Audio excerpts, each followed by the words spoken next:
মুঘলরা ভারতবর্ষে প্রায় ৩০০ বছর শাসন করেছিল।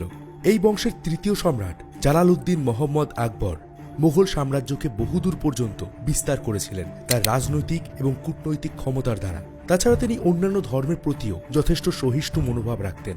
ফলে তিনি হয়ে উঠেছিলেন মুঘলদের মধ্যে শ্রেষ্ঠ সম্রাট। হুমায়ুন পুত্র এই মহান সম্রাট আকবর ২৭শে অক্টোবর ১৬০৫ সালে মারা যান এবং তার ছেলে জাহাঙ্গীর দিল্লির গদিতে বসেন। কিন্তু কিভাবে আকবরের মৃত্যু হয়েছে তা নিয়ে ইতিহাসে বহু ভিন্ন মতামত পাওয়া যায়। বলা হয় আকবর নিজেই তৈরি করেছিলেন তার স্মৃতিসৌধ। অনেকে বলেন ছেলে জাহাঙ্গীর ছিল তার মৃত্যুর অন্যতম প্রধান কারণ। আবার কোথাও বলা হয় নিজেই নিজের প্রাণ নিয়েছিলেন আকবর। তো বন্ধুরা, আমি রয়েছি মিঠুন আপনাদের সাথে। আজকের ভিডিওতে মুঘল সম্রাট আকবরের মৃত্যু কিভাবে হয়েছিল আর কোথায় আছে আকবরের কবর তা আপনাদেরকে জানাবো। তো ভিডিওটা স্কিপ না করে পুরোটা দেখুন। হুমায়ুনের আকস্মিক মৃত্যুর পর ১১ই ফেব্রুয়ারি ১৫৫৬ সালে মাত্র ১৩ বছর বয়সে মুঘল সাম্রাজ্যের শাসন নিজের হাতে তুলে নেন আকবর। বৈরম খাঁয়ের তত্ত্বাবধানে তিনি মুঘল সাম্রাজ্যকে একত্রিত করার চেষ্টা করেন। আকবর নিজে নিরক্ষর হলেও তিনি সাহিত্য, শিল্পকলা ও সঙ্গীতের প্রতি প্রবল আকৃষ্ট ছিলেন এবং তিনি নিজের রাজসভায় নবরত্নদের স্থান দিয়েছিলেন, যাদের মধ্যে বীরবল ছিলেন অন্যতম। আকবর তার শক্তিশালী সৈন্যবাহিনীর দ্বারা ভারতের বহু রাজ্যকে মুঘল সাম্রাজ্যের অধীনে নিয়ে আসেন। ১৫৮৬ সালে তিনি কাশ্মীর দখল করেন এবং ১৫৯৫ সালে কান্ধারে তিনি নিজের শাসন প্রতিষ্ঠা করেন। ১৫৮৬ সালে এক বিদ্রোহে মারা যান আকবরের সবচেয়ে প্রিয় বন্ধু বীরবল। ১৫৯৫ সালে তার আরেক প্রিয় বন্ধু ভেজিও মারা যান।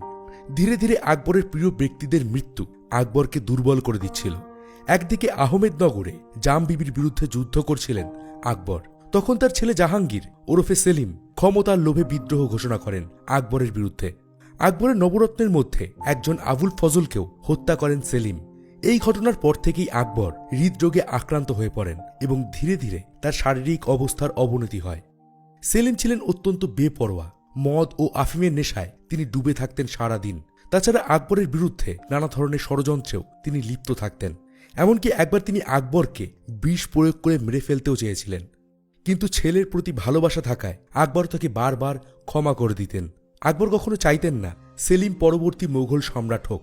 তিনি সেলিমের ছেলে খসরুকে তার উত্তরাধিকার ঘোষণা করেন, কিন্তু সেলিম এ বিষয়ে অত্যন্ত রেগে যান। এদিকে আকবরের শারীরিক অবস্থা দিন দিন আরও খারাপ হচ্ছিল। ১৬০৫ সালে আকবর একদিন তার নাতি খসরু ও ছেলে সেলিমের মধ্যে একটি হাতির লড়াই করিয়েছিলেন। সেখানে সেলিমের হাতি খসরুর হাতিকে অত্যন্ত বাজেভাবে আহত করে এবং সেলিমের অনুগামীরা হাতিটির মাহুতকেও হত্যা করে। এই দেখে খসরু রেগে গিয়ে আকবরের সামনেই তার বাবা সেলিমকে খুব খারাপভাবে অপমান করে। এই ঘটনায় অত্যন্ত আঘাত পান আকবর এবং কিছুদিন পরেই তিনি মারা যান। মৃত্যুর আগে তিনি সেলিমের সমস্ত অপরাধ ক্ষমা করে দেন এবং তাকেই পরবর্তী মুঘল সম্রাট ঘোষণা করেন। সেলিম মুঘল সম্রাট জাহাঙ্গীর নামে পরিচিতি পান। আকবরের মৃত্যু হয়েছিল ডায়রিয়ার কারণে। বলা হয় সেলিম আকবরের সেনাপতি মানসিংয়ের সাথে যুক্ত হয়ে আকবরকে হত্যা করার ষড়যন্ত্র করেছিলেন। সেলিমকে আকবর ক্ষমা করে দিলেও সেনাপতি মানসিংকে তিনি ক্ষমা করতে পারেননি। একদিন তিনি যখন মানসিংয়ের সাথে বসে কথা বলছিলেন, তখন তিনি দুটো পান সাজিয়ে আনতে বলেন পরিচারিকাকে, যার মধ্যে একটিতে বিষ পেশানো ছিল। কোনটিতে বিষ ছিল তা আকবর ও পরিচারিকা ছাড়া আর কেউ জানত না। বলা হয় মানসিংকে পান দেওয়ার সময় তিনি ভুল করে বিষাক্ত পানটি নিজেই খেয়ে ফেলেছিলেন, আর এরপর ১৫ দিন অত্যন্ত কষ্ট সহ্য করে তিনি মারা যান। এত বড় সম্রাটের মৃত্যুর পর তার শেষ যাত্রা কিন্তু অত্যন্ত সাধারণভাবে করা হয়, যেখানে পরিবারের মাত্র অল্প কয়েকজন উপস্থিত ছিলেন। উত্তরপ্রদেশের সিকান্দারাতে আকবরকে কবর দেওয়া হয়। আকবরের সমাধি নির্মাণ কাজ শুরু হয়েছিল ১৬০৫ সালে এবং কাজ শেষ হয় ১৬১৩ সালে।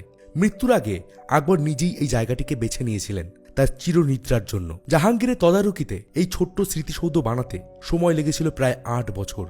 বলা হয় জাহাঙ্গীর যখন মদ পান করতেন, শুধুমাত্র সেই সময়টুকুই এই নির্মাণ কাজ চলত। ফলে এটি তৈরি হতে লেগে যায় বহু বছর।